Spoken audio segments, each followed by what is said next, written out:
नमस्कार बच्चों आज हम व्याकरण का भाग लेंगे।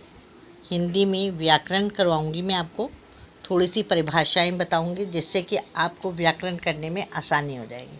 सबसे पहली बात तो यह है कि व्याकरण जो है हम क्यों पढ़ते हैं, व्याकरण पढ़ना क्यों ज़रूरी है ना। इसके बारे में मैं तुम्हें बताना जा रही हूँ कि जो व्याकरण जो है वो हमारा एक शास्त्र है। जब हम हिंदी पढ़ते हैं तो हमें जब पढ़ते समय, बोलते समय या लिखते समय बहुत सारी जो है हमें समझ में नहीं आते कि कैसे बोलें इसको, कैसे लिखें इसको हम, है ना। तो उसको हम सीखने के लिए हमें क्या है कि व्याकरण जो है हमारे लिए एक माध्यम बन जाता है, शास्त्र बन जाता है, एक हमें जो है रास्ता दिखाता है कि हमें किस प्रकार से कार्य को करना है, कि ताकि हमें हिंदी जो है बिल्कुल हमारे लिए आसान हो जाए।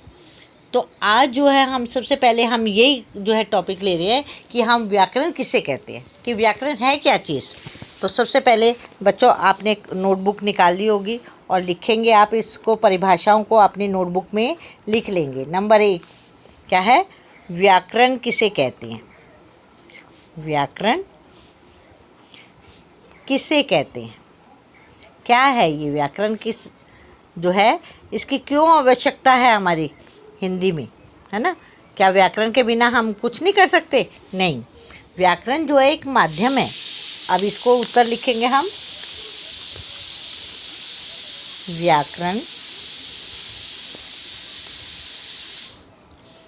वह शास्त्र है, वह शास्त्र, शास्त्र क्या है कि माध्यम, ग्रंथ, वह शास्त्र है जिसके द्वारा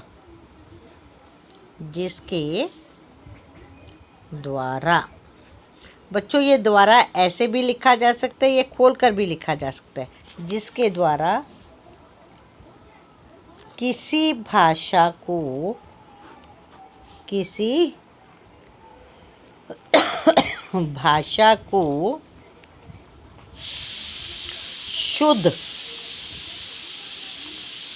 शुद्ध रूप में बोलना या लिखना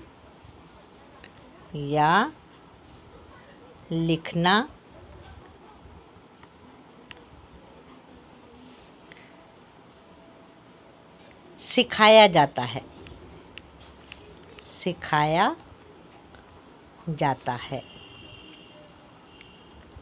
अर्थात का मतलब अर्थात का मतलब क्या होता है, या व्याकरण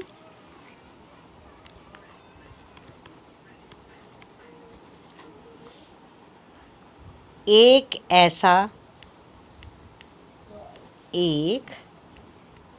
ऐसा बुलडोजर, आपने बच्चों बुलडोजर देखा है। बुलडोजर क्या होता है, जो कि ज़मीन को समतल कर देता है, उबड़ खाबड़ जो ज़मीन होती है उसको समतल कर देता है। बुलडोजर है जो भाषा रूपी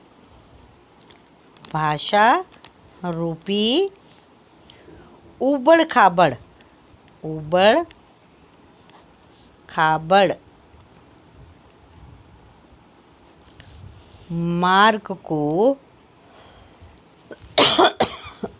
मार्ग को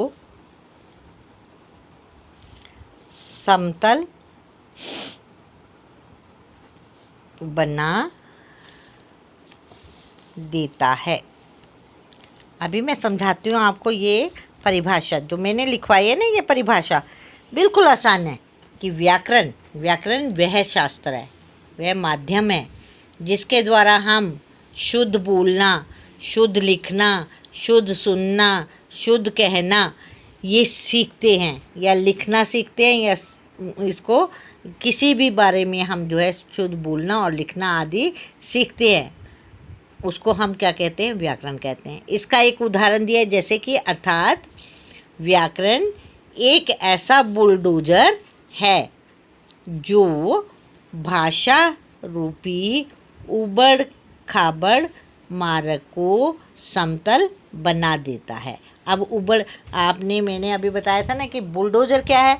आपने सड़कें बनते हुए देखा है, आपने पहाड़ी इलाकों में भी देखा है कि उबड़ खाबड़ जगह होती है, उसको ठीक करने के लिए, समतल करने के लिए, समतल होता है एक लेवल में बनाना, यानी कि एक सीधी लेवल उसके लिए, कि ऊंची नीची ना हो, पत्थर ना हो, उसमें उबड़ खाबड़ ना हो, उसको बोलते हैं ना उबड़ खाबड़। ऐसे रास्ते को बिल्कुल समतल बना देता है। उसी प्रकार से जो व्याकरण है, व्याकरण जो बुक है, वो हमारी व्याकरण जो हमें पढ़ना इसलिए ज़रूरी है क्योंकि जब हम किसी भाषा को सीखते हैं तो उस भाषा को सीखते समय हमारे सामने बहुत सारी प्रॉब्लम्स आती हैं, समस्याएं आती हैं, जो कि हम जो है किससे उसका समाधान निकालेंगे, किससे हम जानेंगे कि हम जो है किससे पूछेंगे, तो हम व्याकरण का सहारा लेंगे।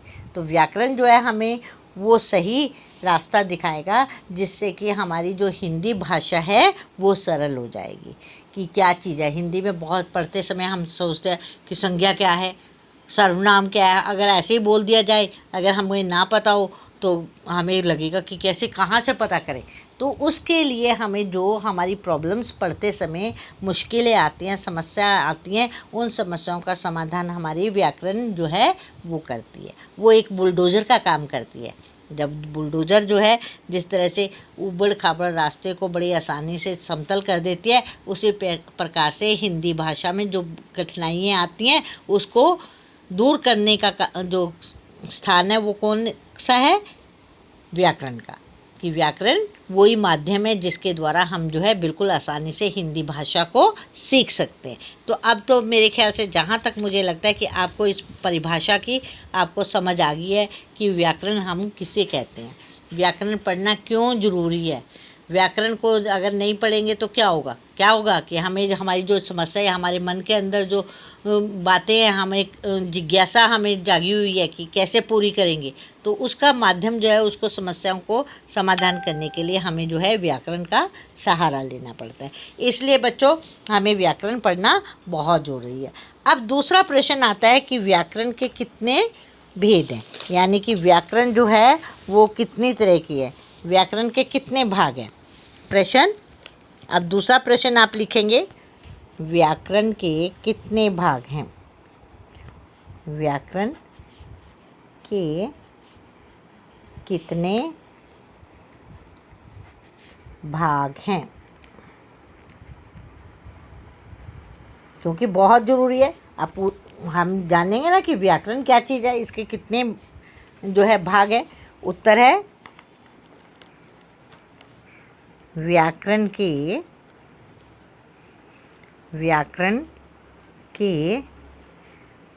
3 भाग हैं, 3 भाग हैं। ठीक है, अब हम कह देते हैं आगे कि कौन कौन से हैं। प्रश्न आता है व्याकरण के 3 भाग कौन कौन से हैं, के 3 भाग कौन कौन से हैं।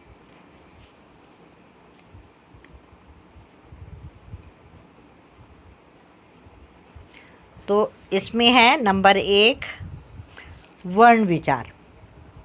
वर्ण तो आपको वर्ण तो पता होगा, आपने first nursery KG first second में पढ़े वर्ण विचार कि वह, अभी मैं इसकी भी परिभाषा आपको लिखवाऊंगी, आपको समझ में आ जाएगी सारी बातें क्योंकि इनका सबका संबंध व्याकरण में एक दूसरे के साथ जो है बहुत घना है।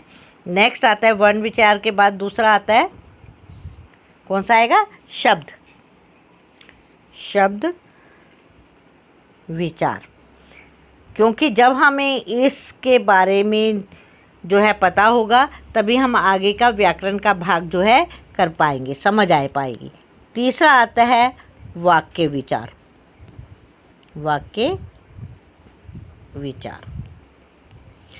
अब ये तीनों जो हैं, जो व्याकरण के ये 3 भाग हैं, वर्ण विचार, शब्द विचार और वाक्य विचार, इनका आपस में संबंध है। अगर वर्ण जो है वो सबसे छोटी ध्वनि होती है, आपने पढ़ा है ना, बोलते हैं ना आ से अनार।